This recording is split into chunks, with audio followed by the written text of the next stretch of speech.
Seja bem-vindo ao projeto 150 Dias para Crescer com os Salmos. Esse projeto nos foi direcionado pelo Espírito Santo.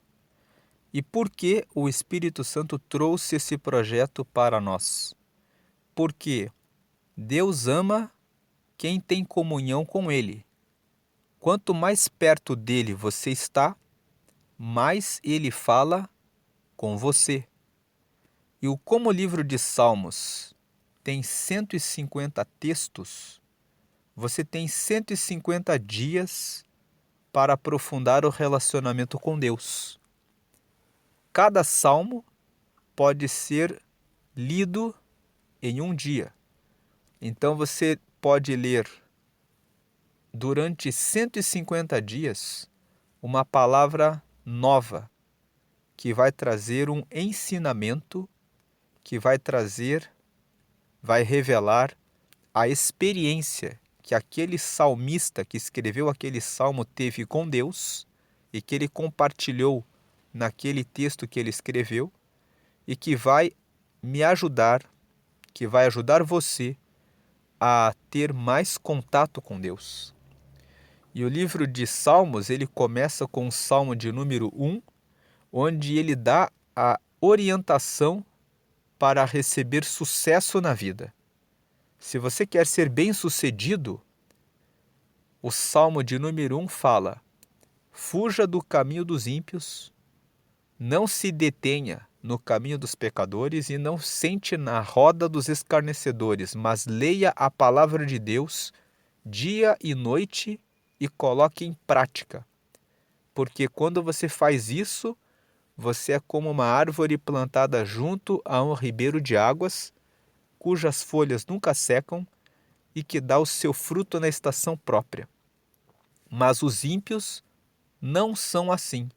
Eles são como a palha que o vento espalha. O Salmo de número 1 fala isso para nós. Então, o livro de Salmos ele é aberto com o Salmo de número 1 logo na entrada, falando que se você ler a palavra de Deus e colocar em prática, você vai ser parecido, comparado com uma árvore que está do lado de um ribeiro de águas. Uma árvore do lado de um ribeiro de águas tem as suas folhas que nunca secam. As folhas representam, simbolizam a fé, a alegria, a esperança, o amor. Você sempre vai ter isso quando você aplica a palavra de Deus. E para aplicar, você precisa primeiramente ler. Tem pessoas que não estão lendo a palavra de Deus. Por não lerem, não sabem a vontade dele. Por não saberem a vontade dele, perecem, porque não recebem água viva. A água que fala no Salmo 1 sobre o ribeiro de águas é a palavra de Deus. Você vai ter um ribeiro de águas quanto mais você ler a palavra. Se você lê pouco a Bíblia, você tem poucas águas. Se você lê muito a Bíblia, você tem um rio de águas vivas que trazem a vida para que você possa encontrar o caminho certo. E o livro de Salmos começa com essa abertura e ele termina dizendo lá no Salmo 145 em diante. Os últimos salmos dizem: louvai ao Senhor com toda a vossa vida, louvai ao Senhor com instrumentos musicais, louvai ao Senhor com tudo que vocês têm, louvai ao Senhor. E o último salmo fala: todo ser que respira louve ao Senhor. Portanto, o livro de Salmos ele começa dizendo como ser bem-sucedido e ele ensina ao longo dele tudo o que nós devemos fazer para chegar no final da vida e louvarmos ao Senhor. Ao longo do livro de Salmos, você tem recomendações. Se você estiver no dia da angústia, tenha a sua confiança em Deus. O Salmo 121 diz: eleva os olhos para os montes. Tem pessoas que olham ao seu redor procurando saída. Mas o Salmo 121 ensina: elevo os olhos para os montes, eu olho para cima. De onde me virá o socorro? O meu socorro vem do Senhor, que fez o céu e a terra. Se Ele é o Senhor que fez o céu e a terra, e o meu socorro vem do Senhor que fez todas as coisas, então o meu socorro é garantido. Então o meu socorro é certo. Então eu não tenho que ficar angustiado, preocupado, aflito, porque eu elevo os olhos para os montes e é dele, de Deus, do Senhor, que criou os céus e a terra, que criou tudo, que me dá a resposta, que vem o meu socorro. No dia em que eu penso que fiz uma oração e que Deus está longe e não está me respondendo, eu encontro no Salmo 13 a resposta.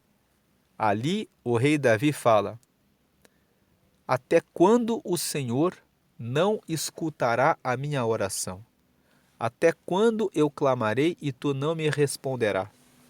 Será para sempre? Eu clamo e o Senhor não me ouve, eu clamo e o Senhor não responde. Mas ele termina o salmo dizendo: mas eu sei que cantarei louvores ao Senhor. Eu sei que receberei a salvação do Senhor. Então, quando você lê o Salmo 13, você vê que você está passando por uma situação em que parece que Deus não lhe ouve, você prossegue na leitura e termina com a confiança de que receberá a resposta de Deus. O Salmo 13 ensina que quando você pensa que ele não está perto, é que ele está bem perto para trazer a resposta e você pode ter a certeza de que você cantará e receberá a salvação. Quando você olha para si mesmo e pensa: quem sou eu? Eu não posso, não consigo, sou muito fraco. Você olha o Salmo 8, e o Salmo 8 fala: quem é o homem? Quem é o ser humano para que te lembres dele? E o filho do homem para que se preocupe com ele? Pouco menor do que os anjos o fizeste, mas deste-lhe o domínio sobre todas as coisas que foram criadas. E aí quando você lê o Salmo 8, você vê Deus dizendo: ei, não fique se julgando pequeno, não fique se autodepreciando, não fique dizendo para você mesmo, para você mesma que você não pode, que você não consegue, porque eu te formei para você ter o domínio sobre todas as coisas. Então o livro de Salmos, ele é um livro que traz as revelações para vencer o dia a dia. Quando você comete o pecado da inveja, você encontra no Salmo 73 o perdão. Asaf era o líder do louvor no templo na época do rei Davi e ele escreveu a respeito desse sentimento, dizendo que ele, sendo líder de louvor, sendo responsável pela adoração a Deus, olhou para os ímpios e sentiu inveja deles.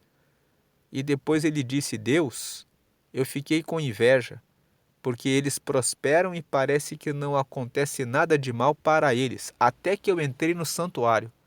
E aí eu entendi que o ímpio, ele é como um sopro.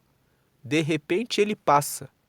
Então aquilo que o ímpio vive, com muitas posses, muitos bens materiais, sem ter a presença de Deus, é algo ilusório. O que vale nessa vida é a presença de Deus. Sem a presença de Deus, aquela riqueza que o ímpio ostenta é algo que é ilusório. Se cometemos pecados graves e pensamos assim: não tem mais perdão, encontramos a resposta no Salmo 51. Lá no Salmo 51, o rei Davi fala: eu cometi um homicídio. E ele fala assim: livra-me dos crimes de sangue, Senhor, e eu ficarei purificado. Então que ele fala que ele cometeu esse pecado, mas ele pede em uma oração: cria em mim, ó Deus, um coração puro e reto. e não tire de mim o Espírito Santo. Quando ele faz esse pedido, ele está nos ensinando que nós podemos pecar, mas quando nos arrependemos, Deus nos perdoa e Ele quer que estejamos perto dele. Quando temos falta de sabedoria para tomar uma decisão na vida, quando pensamos que estamos velhos, que a vida já se perdeu, que a vida já passou, o Salmo 90 foi escrito por Moisés, diz assim: a duração da nossa vida na terra é de 70 anos. Se alguns vivem até os 80, pela sua força e robustez, têm muito enfado e cansaço. Por essa razão, Moisés escreveu no versículo 12 do Salmo 90: ensina-me, Senhor, a contar os meus dias, de maneira que eu alcance um coração sábio. Então ele disse: eu sei que eu não tenho sabedoria e conhecimento para tomar as decisões certas. Eu preciso da sabedoria de Deus. Me ensina para que a minha vida seja boa. Me ensina para que a duração da minha vida não seja com muito desgosto. E mesmo que você já sinta que passaram-se muitos anos da sua vida, você pode começar a tomar as decisões corretas agora e refazer e mudar, melhorar muitas coisas na sua vida, se você tiver a sabedoria de Deus para começar a tomar as decisões corretas agora. Então o Salmo 90, ele mostra que nós podemos pedir a Deus para nos ensinar a andar no caminho correto. Se você está abatido, o Salmo 42 fala que Deus está com aquele que está abatido. Portanto, o livro de Salmos, ele é um manancial. Ele permite que você fique 150 dias conhecendo e aprendendo de Deus. Se você coloca como objetivo ler o livro de Salmos 2 vezes no ano, você já cobre 300 dias. Então você já tem quase que o ano todo no relacionamento com Deus. Por isso o livro de Salmos é um ótimo livro para estabelecer propósito de ter aprofundamento, intimidade e relacionamento com Deus. Agora vamos meditar no Salmo 87. Você está vendo na tela Salmos capítulo 87. O livro de Salmos não tem capítulos porque cada salmo foi escrito de maneira independente. Depois, os hebreus reuniram os salmos e colocaram nessa ordem. Eles procuraram reunir os salmos de uma forma a trazer orientação para a nossa vida. É por isso que o Salmo de número 1 fala sobre como ser bem-sucedido e os últimos salmos são os salmos que foram escritos para louvar a Deus foram reunidos no final com o propósito de mostrar para nós que nós podemos escolher ler a palavra de Deus para ter aprofundamento de relacionamento com Deus, para terminar a vida louvando a Ele. E ao longo do livro de Salmos foram colocados os problemas ao longo da vida, que nós vamos enfrentando, vencendo, aprendendo, sempre dirigindo a nossa vida para louvar e honrar a Deus. Portanto, o livro de Salmos não tem capítulo, mas aqui tem capítulo, está escrito capítulo porque é uma Bíblia digital que tem o objetivo de facilitar a leitura. E quando você fala de um salmo só, você deve falar no singular. A palavra salmos quer dizer louvores. Inclusive no hebraico, no texto original, o título do livro é Tehillim. Se escreve T-E-H-I-L-I-M e a palavra Tehillim, traduzida, significa louvores. O livro de Salmos é um livro que fala a respeito de louvar a Deus, mesmo diante de todas as circunstâncias que possam ser difíceis ao longo da vida. O Salmo 87 nos fala o seguinte, versículo 1: o seu fundamento está nos montes santos. O fundamento de quem? O fundamento de Deus. O fundamento de Deus está nos montes santos. Montes fala a respeito de lugares altos. Santos fala a respeito de lugares separados. Então, Monte Santos pode estar se referindo ao céu. O seu fundamento está nos Montes Santos. O fundamento de Deus está nos lugares altos que são reservados para Ele. A palavra santo significa separado. Separado do quê? Separado do ordinário, separado da terra, separado do que é pecaminoso, separado daquilo que é sujo. Então nós dizemos que Deus é altíssimo, porque Ele está bem no alto. Dizemos que Ele é puro, porque Ele é completamente puro. Dizemos que Ele é santo, porque Ele é completamente separado do pecado, Ele é totalmente puro. Então, quando o versículo 1 fala, o seu fundamento está nos montes santos, o salmista está dizendo, se eu quero ter um relacionamento com Deus, o nosso Deus, Ele está nos lugares altos, reservados para Ele, completamente separado do que é sujo. O seu fundamento está nos montes santos, Ele é completamente puro. Versículo 2: o Senhor ama as portas de Sião. Sião é o nome de um monte que fica em Jerusalém, onde as pessoas iam buscar a Deus. Então é um lugar que todos os salmistas que moram em Jerusalém conhecem. Eles falam assim, o Senhor ama as portas de Sião. Ele está dizendo, Deus ama a nossa cidade. Sião ficava em Jerusalém. Ele está dizendo, o Senhor ama a nossa cidade de Jerusalém. O Senhor ama as portas de Sião mais do que todas as habitações de Jacó. As habitações de Jacó são todas as cidades de Israel. O salmista aqui está dizendo, Deus ama mais Jerusalém do que outras cidades. Versículo 3. Coisas gloriosas se dizem de ti, ó cidade de Deus. Ele está falando agora sobre Jerusalém. Coisas grandiosas se falam da nossa cidade. Essa cidade se chama Cidade de Deus. Aí tem um selá. Selá é uma palavra que significa pausa, que significa que o livro de Salmos ele é um livro de cânticos. Então, quando eles cantam esse salmo, quando tem um selá, é um sinal de que aqui eles devem parar de cantar. E essa parada, ela tem finalidade musical e finalidade de reflexão. No caso aqui seria refletir. Quem é o nosso Deus? O nosso Deus, ele é um Deus que é puro. Ele mora em lugares altos que são santos. Ele ama a nossa cidade. E nós falamos coisas boas, coisas gloriosas a respeito de Jerusalém. É isso que esse selá representa. Agora vem a segunda parte. Dentre os que me conhecem, farei menção de Raabe. Raabe era uma prostituta. E de Babilônia. Babilônia era o império onde havia o mundo. Eis que da Filístia e de Tiro e da Etiópia se dirá, este é nascido ali. O versículo 4 está dizendo que Deus conhece pessoas que são de fora de Jerusalém.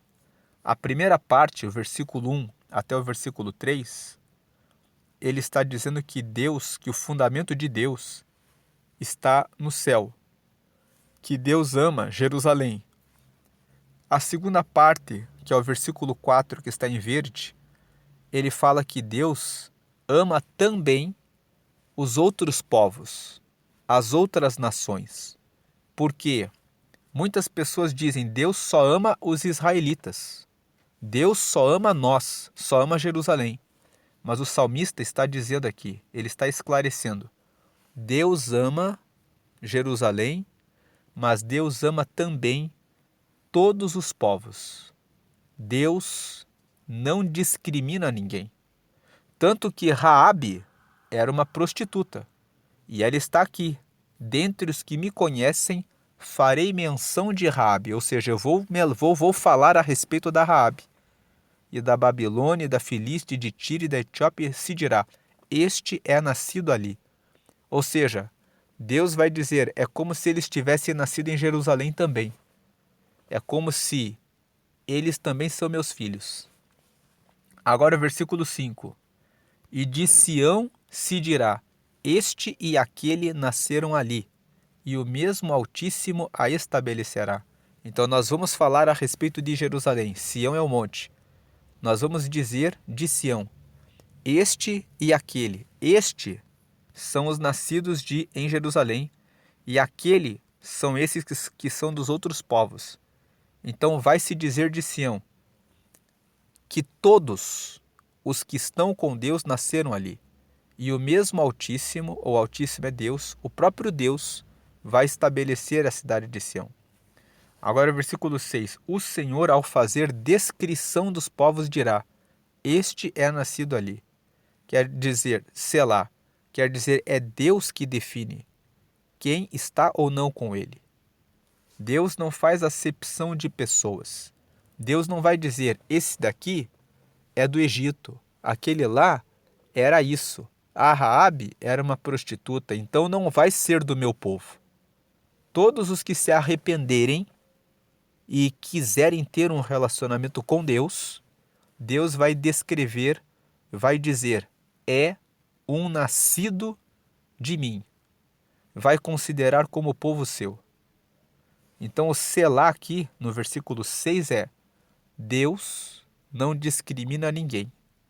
Ele recebe todos os que se arrependem e descreve como sendo o povo seu. E o último versículo, e os cantores e tocadores de instrumentos entoarão, todas as minhas fontes estão em ti.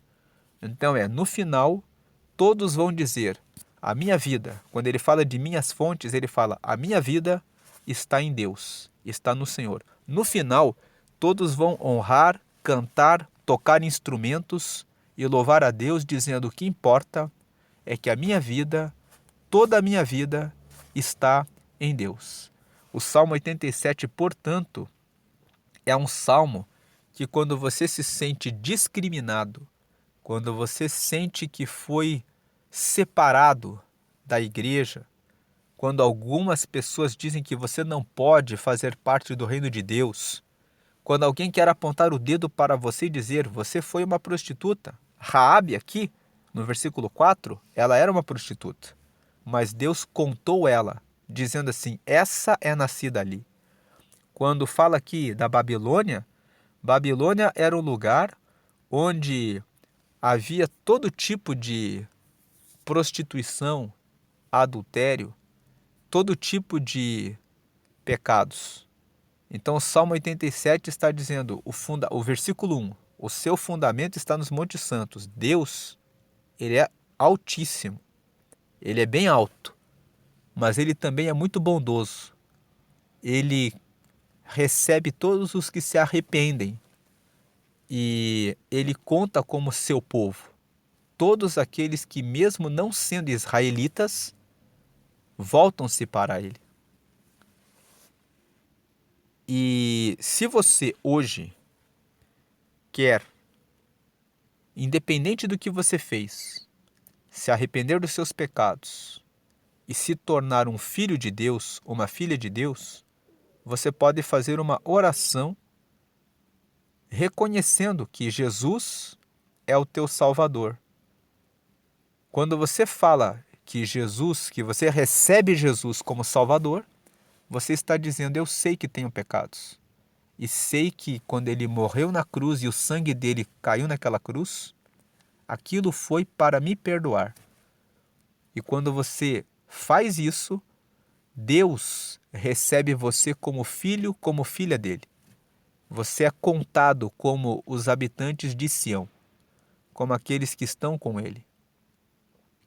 E se você quer fazer isso agora, você nunca aceitou a Jesus, você talvez está com pecados pensando, eu fiz muita coisa errada. Talvez você está fazendo alguma coisa errada atualmente. Está em uma situação de algo errado, mas você quer se arrepender. Deus vai considerar você como povo dele, se você recebê-lo hoje e decidir mudar de vida. Talvez você pense, mas eu não consigo mudar, eu não tenho força. Quando você recebe Jesus, Jesus prometeu dar o Espírito Santo. E o Espírito Santo é o próprio Espírito de Deus, o próprio Deus em você. Você vai ter força para largar o pecado e segui-lo. É só você recebê-lo com verdade, arrependido, arrependida, que ele vai entrar na sua vida e vai ajudar você. Se você quer fazer isso, receba Jesus agora fazendo essa oração comigo. Repita essa oração. Senhor Jesus, eu te recebo como meu único e suficiente Salvador. Perdoa todos os meus pecados. Anota o meu nome, registra o meu nome no céu, no livro da vida. E me dá o teu Espírito Santo para te seguir até chegar no céu. Em nome de Jesus, amém. Você recebeu o Espírito Santo com essa oração. Agora você vai receber um toque quando você fizer alguma coisa errada. Um aperto no coração dizendo, não faça mais isso. Ele vai insistir, ajudar você a vencer o pecado e a caminhar no caminho certo que ele preparou para você. Agora procure uma igreja que prega que Jesus está vivo e que todas as orações devem ser feitas a Jesus. Jesus está vivo do lado de Deus, na direita de Deus, intercedendo por todos nós. Ele vai receber as suas orações e vai ajudar você a segui-lo até chegar no céu. Não adore nenhuma imagem, nenhum santo, porque o Salmo 115 nos traz uma revelação. As imagens de escultura têm olhos, mas não veem, boca, mas não falam, nariz, mas não cheiram, ouvidos, mas não ouvem, mãos que não pegam e pés que não andam. Todos aqueles que adoram as imagens serão semelhantes a elas, ficarão paralisados. Então Deus quer que você ore a Ele, a Jesus. Jesus está vivo e Ele ajudará você a segui-lo até o fim. Deus abençoe a sua vida hoje e sempre grandemente. Amém.